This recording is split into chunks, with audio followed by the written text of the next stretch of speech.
नमस्कार दोस्तों, स्वागत है आपका हमारे YouTube चैनल द अर्थ में। दोस्तों आज अपन बात करने वाले कक्षा 10 के 10वें चैप्टर की खनिज एवं ऊर्जा संसाधन के बारे में। दोस्तों चैप्टर शुरू करने से पहले आपको बता देता हूं कि सबसे पहले अपन बात करने वाले हैं खनिज पे, मतलब खनिज क्या होते हैं, उसके आगे बाद अपन आगे बढ़ेंगे। तो दोस्तों अगर आपको हमारा वीडियो पसंद आए तो ज्यादा से ज्यादा लाइक, शेयर तथा सब्सक्राइब जरूर करें। दोस्तों बात करते हैं खनिज के बारे में। दोस्तों खनिज क्या होता है? भूमि से खनन की प्रक्रिया के दौरान निकाले गए पदार्थ जिनकी निश्चित रासायनिक तथा भौतिक संरचना या गुण होते हैं, खनिज कहलाते हैं। यानी खनन की प्रक्रिया से जो भी पदार्थ अपन बाहर निकालते हैं जिनकी कोई भौतिक या रासायनिक जो गुण होते हैं या उनकी कोई संरचना निश्चित होती है, क्या कहलाते हैं? खनिज कहलाते हैं। इन खनिजों के निर्माण में भौतिक तथा जैविक कारकों का क्या होता है? महत्वपूर्ण स्थान होता है। खनिजों के निर्माण में किसका स्थान होता है? भौतिक तथा जैविक कारकों का महत्वपूर्ण स्थान होता है। दोस्तों भारत में खनिज संसाधनों की दृष्टि से देखा जाए तो भारत एक संपन्न राष्ट्रों की श्रेणी में शामिल किया जाता है। यहाँ के 96% खनिजों का भंडार मुख्यतः प्रायद्वीपीय जो पठारी क्षेत्र है वहां से अरावली पर्वतीय श्रृंखला, ब्रह्मपुत्र नदी की घाटी, हिमालय क्षेत्र व दक्षिण का तटीय प्रदेश इसके अंतर्गत क्या होते हैं? शामिल होते हैं। दोस्तों पारंपरिक ज्ञान व भूवैज्ञानिक प्रमाण यह भी बताते हैं कि भारत खनिज संसाधनों की दृष्टि से एक संपन्न राष्ट्र है।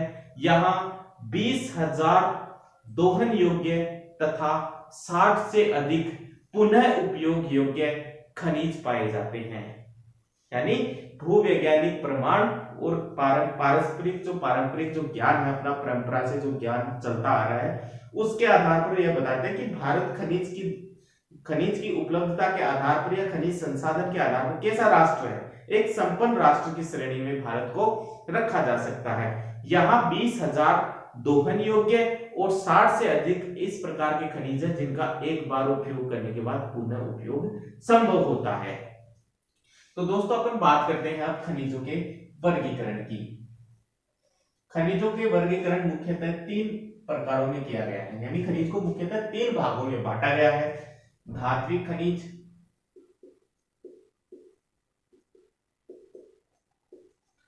अधात्विक खनिज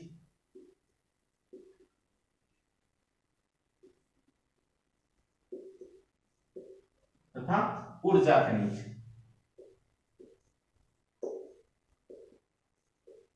3 भागों में खनिजों को बांट दिया गया है: धात्विक खनिज, अधात्विक खनिज तथा ऊर्जा खनिज।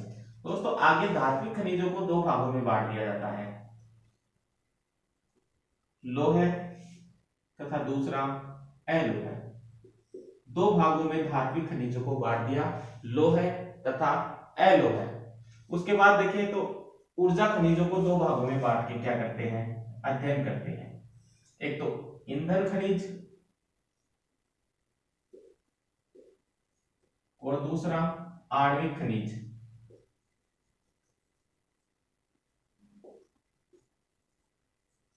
दो भागों में अपन ने ऊर्जा खनिजों को अध्ययन की सुविधा की दृष्टि से बांट दिया। धात्विक को अध्ययन की सुविधा की दृष्टि से 2 भागों में, लौह, अलोह तथा ऊर्जा को ईंधन और आणविक। दोस्तों खनिज किसे कहते हैं? भूगर्भ से या भूमि से खनन की प्रक्रिया के दौरान बाहर निकाले गए वे पदार्थ जिनकी कोई निश्चित या भौतिक रासायनिक संरचना या गुण होते हैं, क्या कहलाते हैं? खनिज कहलाते हैं। खनिज 3 प्रकार के खनिज: धात्विक खनिज, अधात्विक खनिज और ऊर्जा खनिज। 3 भागों में अपन ने इसको बांट दिया। ऐसे खनिज जिनमें धातु के अंश पाए जाते हो धात्विक खनिज कहलाता है। ऐसे खनिज जिसमें धातु के अंश नहीं पाए जाते हो अधात्विक खनिज कहलाते हैं। ऐसे खनिज जिनके उपयोग से ऊष्मा या ऊर्जा की प्राप्ति होती हो ऊर्जा खनिज कहलाते हैं। अब बात करते हैं धात्विक खनिजों की। धात्विक खनिजों को 2 भागों में बांटा जा सकता है: लौह तथा अलोह। ऐसे धात्विक खनिज जिनमें लोहे के अंश पाए जाते हो लौह खनिज कहलाते हैं। ऐसे धात्विक खनिज जिनमें लोहे के अंश नहीं पाए जाते हो अलोह खनिज कहलाते हैं। लौह खनिज के उदाहरण की बात करें कि कौन कौन से लौह खनिज है, कौन कौन से अलोह खनिज है। तो दोस्तों कौन कौन से लौह खनिजों की श्रेणी में आते हैं, तो लोहा, क्रोमाइट, टंगस्टन तथा कोबाल्ट। लोहा, क्रोमाइट, टंगस्टन और कोबाल्ट, ये प्रमुख लौह खनिज है जिनमें लोहे के अंश इन खनिजों के अंदर पर्याप्त मात्रा में मिलते हैं। अगर अलोह खनिज की बात करते हैं तो बात इनके उदाहरण है सोना, चांदी, तांबा, सोना, चांदी, तांबा, जस्ता, टिन, प्लेटिनम, ये सभी किसमें शामिल करते हैं, अपन अलोह खनिजों में शामिल करते हैं। मैग्नीशियम भी है इसमें। अब बात करते हैं धात्विक खनिजों की। ऐसे खनिज जिनमें धातु के अंश अधात्विक खनिजों की, ऐसे खनिज जिनमें धातु के अंश नहीं पाए जाते हो क्या कहलाते हैं, अधात्विक खनिज कहलाते हैं। अधात्विक खनिजों के उदाहरण में क्या आएगा, चूना पत्थर, बलुआ पत्थर,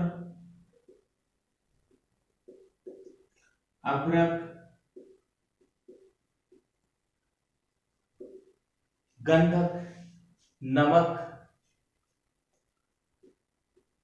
ये सभी किसमें शामिल करते हैं, अधात्विक खनिजों में शामिल करते हैं। डोलोमाइट,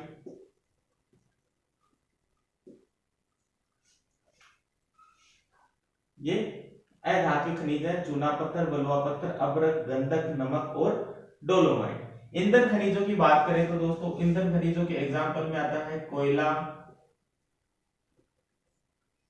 पेट्रोलियम तथा प्राकृतिक गैस, ये ईंधन खनिज है प्रमुख। आणविक खनिजों की बात करें तो आणविक खनिजों के उदाहरण में शामिल करते हैं uranium, thorium, beryllium, uranium, thorium तथा बेरिलियम। तो दोस्तों यह है खनिजों का वर्गीकरण। 3 आधारों पर बांटा गया है, धात्विक खनिज, अधात्विक खनिज और ऊर्जा खनिज। धात्विक खनिजों को 2 भागों में बांट दिया, लौह और अलोह। फिर उधर ऊर्जा खनिजों को 2 भागों में बांटा, ईंधन खनिज तथा आणविक खनिज। ये इनके प्रमुख उदाहरण है। अब बात करते हैं भारत के प्रमुख खनिजों में लौह अयस्क की। दोस्तों लौह अयस्क यह मुख्य रूप से कहां मिलता है, आग्नेय चट्टानों में मिलता है। लौह अयस्क मुख्यतः कहां मिलता है, आग्नेय चट्टानों में यह मिलता है, यानी इसकी उपस्थिति आग्नेय चट्टानों में होती है। दोस्तों भारत विश्व में लौह अयस्क के भंडार की दृष्टि से विश्व में रूस के बाद दूसरे स्थान पर है। मतलब भंडार की दृष्टि से, भंडार की दृष्टि से भारत का स्थान कौन सा है, दूसरा स्थान है। फर्स्ट किसका है, फर्स्ट है रूस का, सेकंड किसका है, भारत का। यानी भंडार की दृष्टि से देखा जाए तो विश्व में भारत लौह अयस्क के मामले में रूस के बाद दूसरे स्थान पर आता है। लौह अयस्क को वर्तमान में औद्योगिक अर्थव्यवस्था का आधार भी माना जाता है। क्या माना जाता है, औद्योगिक अर्थव्यवस्था का आधार, औद्योगिक अर्थव्यवस्था का आधार माना जाता है। क्यों, क्योंकि सभी जो उद्योग है वह किस पर निर्भर रहते हैं, लौह उद्योग पर निर्भर रहते हैं। इसीलिए इसे औद्योगिक अर्थव्यवस्था का क्या माना जाता है, आधार माना जाता है, या आधारभूत उद्योगों की श्रेणी में इसको शामिल किया जाता है। भारत में लौह अयस्क के 5 प्रकार मिलते हैं।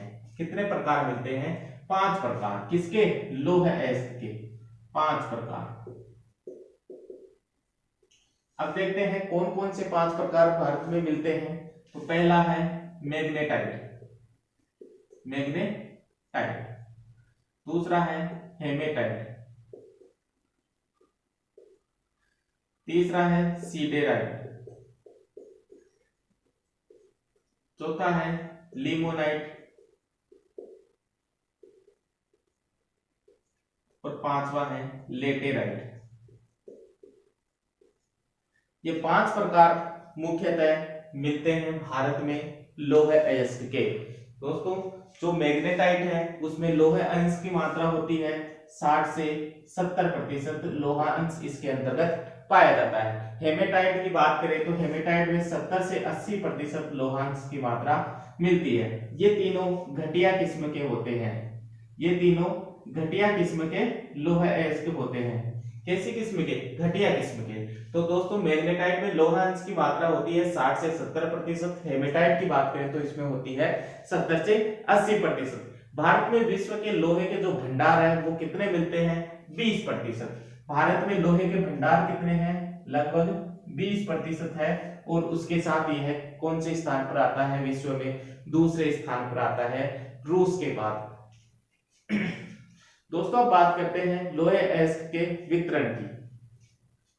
एक बात और बता देता हूं इससे पहले, मैग्नेटाइट है उसका उत्पादन भारत का लगभग 8% जो लोहा है, लोहा अयस्क है, वह कैसा मिलता है? मैग्नेटाइट रूप में मिलता है। और 85% जो लोहा है वह हेमेटाइट प्रकार का भारत में मिलता है। हेमेटाइट सर्वाधिक मिलने वाला है भारत में, लोहा अयस्क जो है सर्वाधिक कौन सा मिलता है?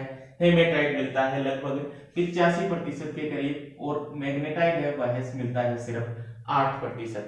बाकी 7% है वह ये तीनों मिलाकर है। अन्य जो भी लोहे की जो मात्रा सिडेराइट, लिमोनाइट या लेटेराइट, ये तीनों मिलकर कितने? लगभग 7% के आसपास मिलते हैं। तो सर्वाधिक मिलने वाला कौन सा है? हेमेटाइट। क्वेश्चन पूछ लिया जाता है कई बार कि कौन सा लोहा है इसके भारत में सर्वाधिक मात्रा में मिलता है, तो आंसर होगा हेमेटाइट। अब बात करते हैं इसके वितरण या उत्पादन की। लोहे अयस्क का वितरण या उत्पादन कौन कौन से क्षेत्रों में सर्वाधिक लोहे अयस्क मिलता है, इसके बारे में अपन बात करने वाले हैं। तो दोस्तों सर्वाधिक जो लोहे अयस्क है वह भारत में मिलता है उड़ीसा में। उड़ीसा में सर्वाधिक लोहा अयस्क प्राप्त किया जाता है, उड़ीसा से किया जाता है। दोस्तों देश का जो कुल उत्पादन है उसका लगभग 28% जो लोहा अयस्क है वह उड़ीसा से प्राप्त किया जाता है। मतलब 28% लोहा यहाँ उड़ीसा में मिलता है, उड़ीसा से उत्पादित किया जाता है। यहाँ पर लोहा अयस्क की जो किस्म मिलती है वह हेमेटाइट प्रकार का लोहा यहाँ मिलता है। किस प्रकार का? हेमेटाइट। पीछे अपन ने बात की थी भारत में सर्वाधिक मिलने वाला लोहा वह कौन सा है? हेमेटाइट है, लगभग 85%। और मैग्नेटाइट कितना मिलता है? 8%। दोस्तों यहाँ जो प्रमुख उत्पादक क्षेत्र है वह कौन से हैं? पहला है मयूरभंज। मयूरभंज का जो क्षेत्र है उन क्षेत्र में पर्याप्त मात्रा में लोहा अयस्क है वह निकाला जाता है। दूसरा है सुंदरगढ़, यह भी इसके प्रमुख क्षेत्रों में से एक है। फिर है क्योंझर, इसका क्योंझर जो क्षेत्र है वहां पर भी पर्याप्त मात्रा में जो लोहा अयस्क है वह मिलता है। अगर निर्यात की दृष्टि से देखें तो उड़ीसा से जो भी लोहा है वह निर्यात किया जाता है विशाखापट्टनम और पारादीप बंदरगाह से। कौन से बंदरगाह से? विशाखापट्टनम और पारादीप बंदरगाह से जो लोहे का जो निर्यात है वह किया जाता है जापान को। किसको किया जाता है? जापान को। वह अन्य जो राष्ट्र है उनको किया जाता है, मुख्यतः किया जाता है जापान को। तो दोस्तों उड़ीसा 28% है वह लोहा अयस्क का उत्पादन करता है। यहाँ हेमेटाइट प्रकार का लोहा मिलता है। इसके प्रमुख क्षेत्रों में मयूरभंज, सुंदरगढ़ और क्योंझर है। विशाखापट्टनम तथा पारादीप जो बंदरगाह है, विशाखापट्टनम पड़ता है आंध्र प्रदेश में और पारादीप पड़ता है उड़ीसा में। तो पारादीप और विशाखापट्टनम दोनों बंदरगाह की सहायता से इसका निर्यात विदेशी राष्ट्रों में किया जाता है। मुख्यतः कहाँ किया जाता है? जापान को किया जाता है। दूसरे क्षेत्र की, दूसरा क्षेत्र है दोस्तों कर्नाटक। दोस्तों कर्नाटक में जो भारत का कुल लोहा अयस्क है उसका 26% उत्पादित किया जाता है। लगभग 26% जो लोहा है वह लोहा अयस्क है वह कहां से उत्पादित किया जाता है? कर्नाटक से उत्पादित किया जाता है। यहाँ भी हेमेटाइट प्रकार का लोहा ही मिलता है। कैसा? हेमेटाइट प्रकार का लोहा ही यहाँ से प्राप्त किया जाता है। उड़ीसा से भी हेमेटाइट था और कर्नाटक से भी हेमेटाइट प्रकार का जो लोहा अयस्क है वह प्राप्त किया जाता है। इसके जो प्राप्ति के जो प्रमुख क्षेत्र है उनमें आता है बेलारी, बेलारी, चित्रदुर्ग तथा चिकमंगलूर। इन क्षेत्रों से मुख्यतः लौह अयस्क है वह उत्पादित किया जाता है। कहां? भारत के कर्नाटक राज्य में। अगर बात करें इसके शोधन की कि कर्नाटक से जो लौह अयस्क मिलता है उसका शोधन कौन सी कहां किया जाता है, कौन से जो शोधनशाला में इसका शोधन किया जाता है, तो वह है भद्रावती, भद्रावती और विजयनगर। इन दो क्षेत्रों में इस लौह अयस्क का क्या किया जाता है, शोधन किया जाता है, इसको शुद्ध करने का कार्य किया जाता है। तो दोस्तों कर्नाटक में 26% लौह अयस्क का उत्पादन किया जाता है। यहाँ हेमेटाइट प्रकार का लोहा मिलता है। यहाँ प्रमुख क्षेत्रों में बेलारी, चित्रदुर्ग व चिकमंगलूर है।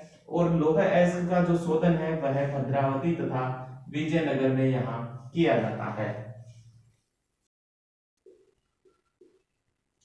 तीसरा जो लौह अयस्क उत्पादक क्षेत्र है वह है छत्तीसगढ़। दोस्तों यह तीसरा सबसे बड़ा जो लौह अयस्क उत्पादित राज्य है। यहाँ लगभग 15.02% लौह अयस्क का क्या किया जाता है, उत्पादन किया जाता है। 15.02%। यहाँ भी हेमेटाइट प्रकार का, किस प्रकार का, हेमेटाइट प्रकार का लोहा प्राप्त किया जाता है। हेमेटाइट किस्म का जो लोहा है वह यहाँ से प्राप्त किया जाता है। यहाँ के प्रमुख जो लोहा उत्पादक जो क्षेत्र हैं उनके अंतर्गत आता है बस्तर,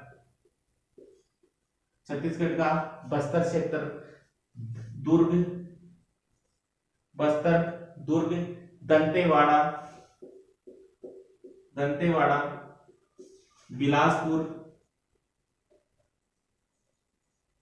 ये प्रमुख इसके उत्पादक जो क्षेत्र हैं उनमें आता है। और एक क्षेत्र और रह गया बेलाडीला क्षेत्र। इन क्षेत्रों से मुख्यतः जो है लौह अयस्क का क्या किया जाता है, उत्पादन किया जाता है। दोस्तों बेलाडीला क्षेत्र में एक खान है जो एशिया की सबसे बड़ी लौह अयस्क की खान मानी जाती है। कहां की? एशिया की सबसे बड़ी लौह अयस्क की खान है। तो दोस्तों छत्तीसगढ़ में 15.02% लौह अयस्क का उत्पादन किया जाता है। यहाँ हेमेटाइट प्रकार का लोहा मिलता है। यहाँ के बस्तर, दुर्ग, दंतेवाड़ा तथा बिलासपुर में मुख्यतः लौह अयस्क का उत्पादन किया जाता है। यहाँ के बेलाडीला क्षेत्र से भी लौह अयस्क पर्याप्त मात्रा में निकाला जाता है। बेलाडीला की जो खान है वह एशिया की सबसे बड़ी लौह अयस्क की क्या मानी जाती है, खान मानी जाती है। अगर शोधन कारखाने की बात करें कि यहाँ का लौह अयस्क कहाँ शोधन करवाया जाता है, कौन से कारखाने में करवाया जाता है, तो भिलाई में यहाँ का जो लौह अयस्क है उसके शोधन का कार्य किया जाता है। भिलाई में इसका शोधन किया जाता है जो लौह अयस्क छत्तीसगढ़ से प्राप्त किया जाता है। अब बात करते हैं अगले उत्पादक राज्य की, जिनमें है गोवा। अगला जो उत्पादक राज्य है वह है गोवा। यहाँ 13.15% लौह अयस्क का उत्पादन किया जाता है। दोस्तों यहाँ मुख्यतः लिमोनाइट, सीडेराइट तथा लेटेराइट, लिमोनाइट, सीडेराइट तथा लेटेराइट तीनों प्रकार का जो लोहांश है, मतलब कहा जाए तो तीनों जो घटिया क्वालिटी के या घटिया किस्म के जो लोहांश है वह यहाँ से प्राप्त किया जाता है। और गोवा के मार्मागांव जो बंदरगाह है वहां से इसका क्या किया जाता है, निर्यात किया जाता है। कहां से? मार्मागांव बंदरगाह से यह क्या किया जाता है, लौह अयस्क का निर्यात विदेशों में किया जाता है। दोस्तों अन्य उत्पादक जो राज्य हैं उनमें देखा जाए तो झारखंड है, आंध्र प्रदेश है, तेलंगाना है तथा तमिलनाडु है। दोस्तों झारखंड है, झारखंड भी पांचवा बड़ा जो राज्य है वह माना जा सकता है। झारखंड झारखंड भी लोहे अयस्क की मामले में बहुत अच्छा है। यहाँ अच्छी मात्रा में लोहे अयस्क का क्या किया जाता है, उत्पादन किया जाता है। यहाँ लगभग 10.10% लोहे अयस्क का उत्पादन झारखंड राज्य से किया जाता है। दोस्तों यहाँ हेमेटाइट तथा मैग्नेटाइट प्रकार का लोहांश प्राप्त किया जाता है। मैग्नेटाइट और हेमेटाइट प्रकार का लोहा अंश यहाँ प्राप्त किया जाता है। अगर यहाँ की बात करें कि यहाँ के लोहे का शोधन कहाँ होता है, तो यहाँ के लोहे का शोधन है वह कुल्टी और ब्रह्मपुर में होता है। यहाँ के कारखानों में होता है। कुल्टी और ब्रह्मपुर दोनों पड़ते हैं पश्चिमी बंगाल में। कहाँ पड़ते हैं, पश्चिमी बंगाल में। मतलब यहाँ से जो लोहा अयस्क जो प्राप्त होता है उसका शोधन कहाँ होता है, पश्चिमी बंगाल के कुल्टी और ब्रह्मपुर कारखाने में इसका क्या किया जाता है, शोधन किया जाता है। झारखंड का सिंहभूम और पलामू, झारखंड का सिंहभूम और पलामू क्षेत्र है, वहां से मुख्यतः लोहा अयस्क है वह प्राप्त किया जाता है। अगर झारखंड राज्य की बात करें तो झारखंड ऐसा राज्य है जहां सबसे पहले लोहे अयस्क के खनन का कार्य भारत में शुरू हुआ था। यानी झारखंड राज्य में लोहे अयस्क का जो उत्पादन है, उसका जो कार्य है, अयस्क के खनन का जो कार्य है, वह सबसे पहले भारत में कहां से शुरू माना जाता है, झारखंड राज्य से शुरू माना जाता है। अन्य राज्यों में आंध्र प्रदेश, तेलंगाना तथा तमिलनाडु प्रमुख लोहे अयस्क के उत्पादक राज्य हैं। अगर राजस्थान की अपन बात करते हैं कि राजस्थान में लोहे अयस्क कहां से मिलता है, तो दोस्तों राजस्थान में लोहे अयस्क उदयपुर, जयपुर, भीलवाड़ा, अलवर तथा हरियाणा के महेंद्रगढ़ में मुख्यतः मिलता है। राजस्थान में मिलता है उदयपुर, जयपुर, भीलवाड़ा और अलवर में। और हरियाणा में देखा जाए तो महेंद्रगढ़ में प्रमुख रूप से लोहे अयस्क का क्या किया जाता है, उत्पादन किया जाता है। दोस्तों आज के लिए इतना ही। आगे की कड़ी में हम अन्य जो खनिज हैं उनके बारे में बात करेंगे। तो दोस्तों उम्मीद करता हूं आप सभी घर में होंगे, सुरक्षित होंगे। धन्यवाद। जय हिंद, जय भारत।